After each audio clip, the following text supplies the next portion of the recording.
दोस्तों, अगर आप जापान को बाहर से देखते हैं तो आपको दिखेगा दुनिया की तीसरी विशालतम economy, robots, advance track, zero crime, incredible संस्कृति, हेल्दी जनसंख्या और कुछ कंपनी जो पूरी दुनिया पर निर्भर कर रही हैं। लेकिन अगर हम जापान के कुछ छुपे हुए राज के बारे में बात करें तो जापान के कई लोगों की जिंदगी एक अलग ही अंधेरे में है। जापान के अंदर ऐसे लाखों लोग हैं जो लाइफ में कभी सफलता हासिल नहीं कर पाए और आज वो खुद को दुनिया से अलग देखते हैं, क्योंकि ना तो उन्हें जॉब मिल रही है, ना तो उनकी शादी हो रही है और ना तो उन्हें एक अच्छी जिंदगी मिल पा रही है। इन लोगों को लॉस्ट जनरेशन के नाम से जाना जाता है, जो जापान की कुल जनसंख्या का 40% है और बताया जाता है कि इनकी वजह से जापान का भविष्य बहुत ही दर्दनाक हो सकता है। तो चलिए जानते हैं कि जापान के अंदर आखिर हो क्या रहा है, लोग क्यों अपने आप को दुनिया से अलग कर रहे हैं और आखिर क्या है इस एडवांस टेक्नोलॉजी वाले देश की डार्क साइड। तो welcome back to the knowledge of everything channel. दोस्तों, अगर आप चैनल पे पहली बार आए हैं तो चैनल को सब्सक्राइब जरूर कर लें।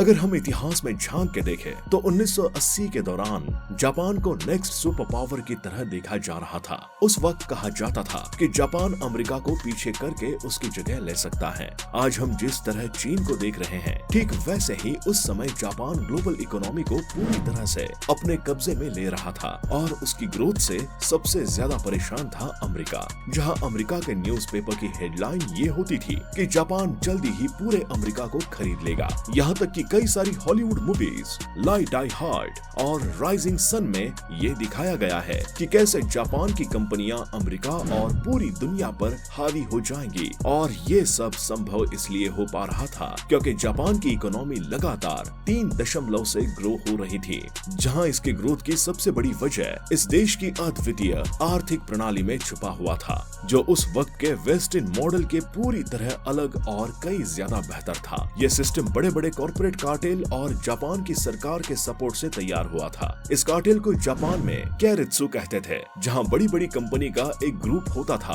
और सभी कंपनियों के एक दूसरे के बिजनेस में इन्वेस्ट किया हुआ था। दोस्तों, इन कंपनी को सरकार भी काफी सपोर्ट करती थी, इसलिए जापान के नेशनल बैंक से इन्हें लोन्स बहुत ही आसानी से मिल जाते थे, जिसका मतलब ये है कि इन कंपनियों के पास विदेशी मार्केट में अपना बिजनेस एक्सपैंड करने के लिए पैसों की कोई भी कमी नहीं थी। जबकि वहीं दूसरी तरफ जापान की सरकार ने अपनी विदेशी कंपनी को जापान में एक्सपेंड करने पर रोक लगाई हुई थी। ये सिस्टम किसी भी देश के लिए सही नहीं माना जाता है, लेकिन फिर भी इससे जापान की इकोनॉमी ग्रोथ बहुत ही तेजी से हो रही थी। जापानीज कंपनी एक के बाद एक अलग अलग मार्केट पर कब्जा कर रही थी। अब वहाँ के लोगों को ये यकीन हो चुका था कि अगर वो कई मेहनत करके यूनिवर्सिटी डिग्री हासिल करके उन्हें तो किसी भी बड़ी कंपनी में आसानी से एक हाई पेइंग और सुरक्षित जॉब मिल जाएगी। अब यहाँ तक देखे तो सब कुछ अच्छा चल रहा था और साल 1991 आने तक जापान ने बहुत तेजी से ग्रो किया। यहाँ तक कि कुछ सालों में ये यूनाइटेड स्टेट्स के बाद दुनिया की सबसे बड़ी इकोनॉमी बन गया।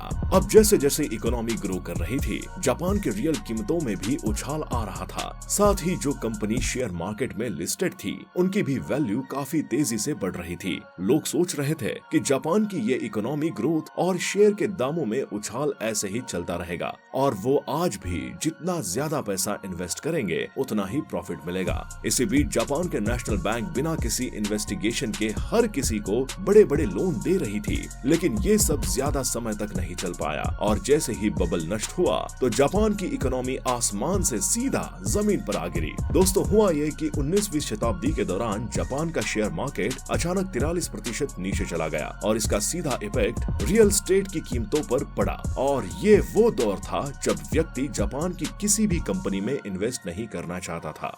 बाद में जब इसका खुलासा हुआ तो पता चला कि जापान की इस बुरी हालत का जिम्मेदार भ्रष्टाचार, धोखेबाजी और रिश्वत जैसी चीजें थीं, जो उन दिनों वहां पर आम हो गई थी। इसके अलावा बिना सोचे समझे बड़े बड़े लोन देने से ऐसी हजारों ज़ॉम्बी कंपनी तैयार हो गई, जो 1 से 2 साल पहले ही बैन हो गई थी, लेकिन सरकार के पैसों पर वो जीवित थी। जिस जापान को इकोनॉमी टाइगर कहा जाता था, अब वो बुरी हालात की वजह से सिक मैन ऑफ एशिया कहा जाने लगा। वैसे तो इकोनॉमी स्लो डाउन होना कोई बड़ी बात तो नहीं होती है, क्योंकि सभी देशों की इकोनॉमी अलग अलग समय पर ऊपर नीचे होती ही रहती है। यहाँ पर जापान का मामला कुछ अलग था। जापान के उस फाइनेंशियल की वजह से वो पूरी तरह से पूरी जनरेशन आज भी पूरी तरह झेल रही है, जिसकी वजह से लाखों लोग भी तक उभर नहीं पाए हैं। ऐसा क्यों? इसके लिए हमें समझने के लिए सबसे पहले जापानीज वर्किंग संस्कृति और उनके हायरिंग संस्कृति को समझना होगा, क्योंकि इनके वर्किंग संस्कृति और उनके हायरिंग संस्कृति में बहुत सारी ऐसी यूनिक चीजें हैं जो इस देश को पूरी दुनिया की जॉब मार्केट से अलग बनाती हैं। दोस्तों, जापान के अंदर एक कॉर्पोरेट करियर की बात शुशोकु कात्सुडो से होती है, जो कि एक unique Japanese job hunting usable है, जहां स्टूडेंट ग्रेजुएट होने से 1 साल पहले ही इस प्रतियोगिता में भाग लेते हैं। दोस्तों, इस जॉब हंटिंग यूजबल में जापान की बड़ी बड़ी कंपनी मास लेवल पर यूनिवर्सिटी ग्रेजुएट को हायर करते हैं।